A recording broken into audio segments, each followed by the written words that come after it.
Hey guys, welcome back. This is just going to be a quick video tonight. I'm going to be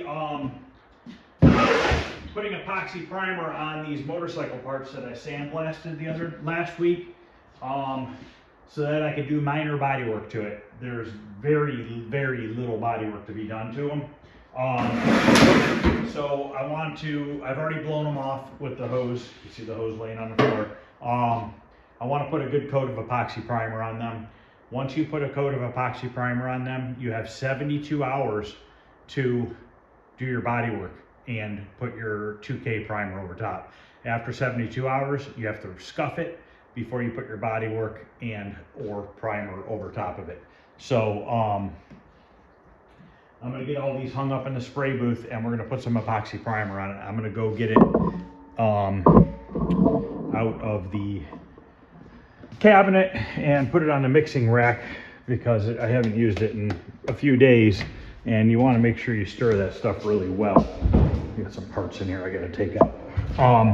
You want to make sure you mix it really well. So I put it in my mixing thing there for 15 minutes, and that will get it nice and mixed up. There's two paddles in here on this handle thing, and when you spin it, it just cleans it all up. So this is epoxy primer. This is direct to metal primer. This is by Speedy Coat. I used to use Omni epoxy primer, but it's gotten so expensive that I just switched to this. I can have this delivered to my shop cheaper than me going to the paint store and getting a gallon of Omni. Now this is a 4-to-1 mix. The Omni is a 2-to-1. So you do get a little bit more product out of the Omni, but I don't think that there's really much difference between the Speedy Coat and the Omni. I don't use the DBC. I've used it, not the DBC, the DP epoxy primer. I've used it here and there, but for this kind of stuff, you don't need it. This is more than enough epoxy primer. It's a good enough product to take care of that.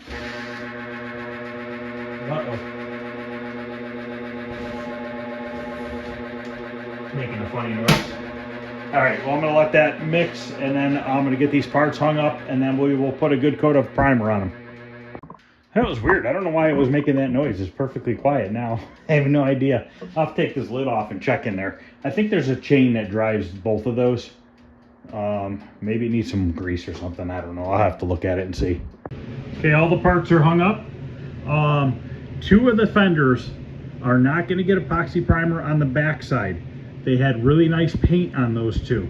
The other two were rusty, so I sandblasted them to bare metal. So the two that are not going to get the epoxy primer, I didn't sand under there yet, but I'm not going to worry about it because I'm going to sand it. But I'm not going to intentionally put epoxy primer over unsanded paint. So if you see me not put epoxy on the bottom of two of those, that's the reason why. So we're gonna mix this up. It's a 4-to-1 mix. I'm gonna put a little bit of reducer in it, maybe. Let me see how it stirs up and how it feels. Sometimes it can be a little bit thick, and a little bit of reducer helps it flow out a little bit flatter.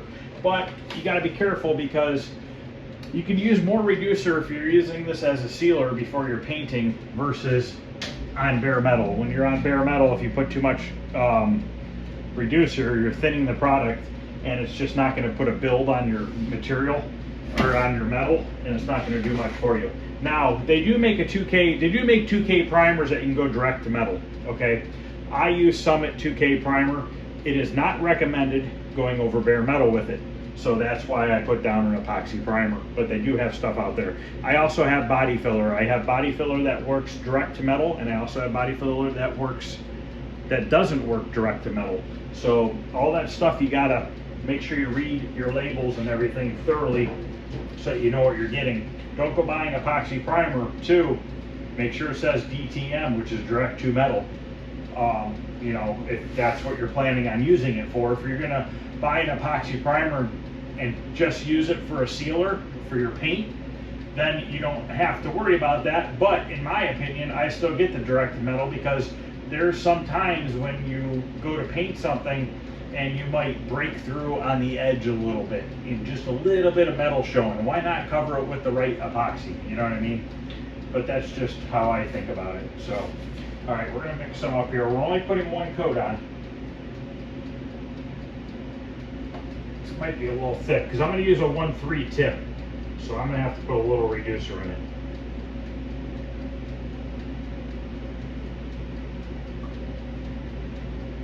But you only need one coat. One good coat of coverage is all we need. Make sure you wear a respirator on anything that you spray, especially with hardeners in it. That's what kills your lungs, is these hardeners. They literally harden inside your lungs, and over time it's going to build up on you and you're going to end up not so good. So it's very important to use a respirator, not a paper mask. You only get one set of lungs. I guess some people get lucky and they get a lung transplant, but I don't think you want to go through that. So buy a $40 respirator and just be done with it.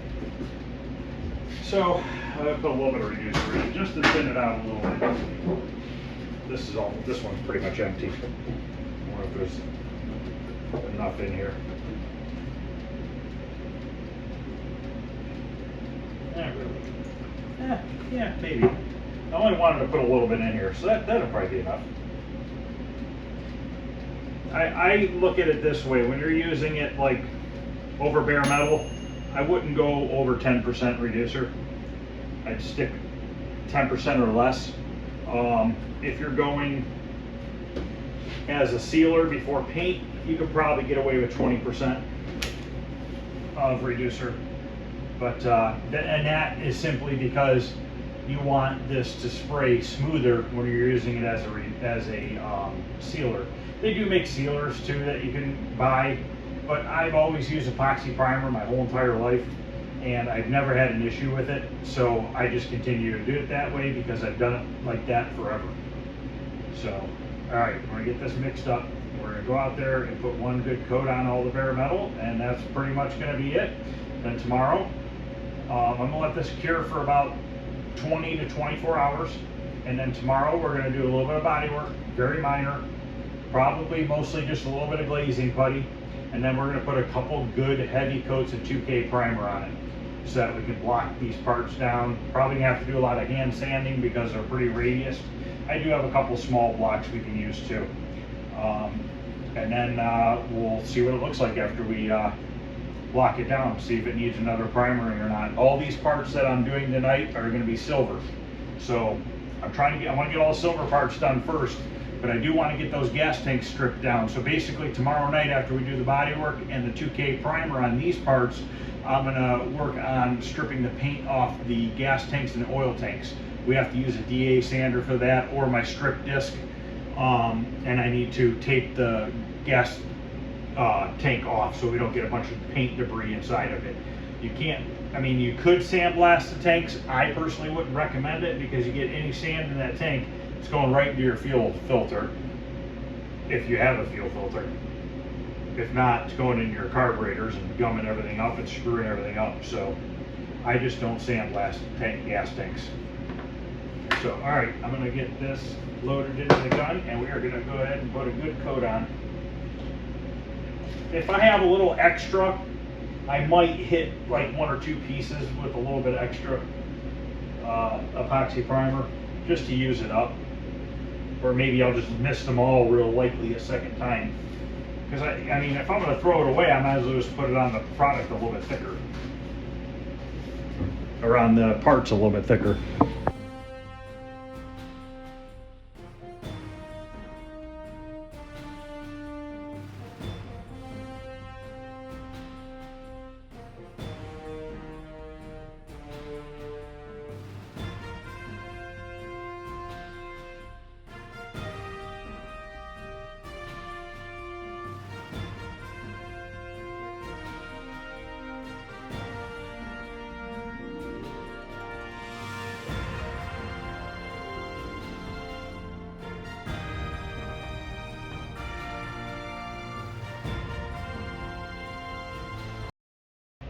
Okay, those are all epoxy primered. We'll look at them in a second. I could see a few dings here and there, nothing huge. When I go to paint these parts, I'm gonna have to put 2 wires per part if I hang them, because obviously they're blowing all over the place. It's fine for primer, but obviously you don't want to try to be putting clear on these parts as they're waving back and forth, because you know what's going to happen is it's going to wave towards the gun, it's going to move towards the gun, clear is going to go on heavy right there and it's going to run. So you want to make sure you have a good solid you know, so it's mounted a lot nicer than it is right now. It doesn't bother me right now because I know that it's just primer. Yeah, let me stick this in here, and then we'll go out there and take a look at it. Laid out real smooth. Epoxy primering over sandblasted metal is awesome. It's such a good texture for that epoxy primer to bite into that metal. I mean, you really couldn't ask for a better texture. And I use fine sand. I mean, I don't use coarse sand, so the fine sand leaves a nice finish for the epoxy to stick to. So let's go take a look at it real quick.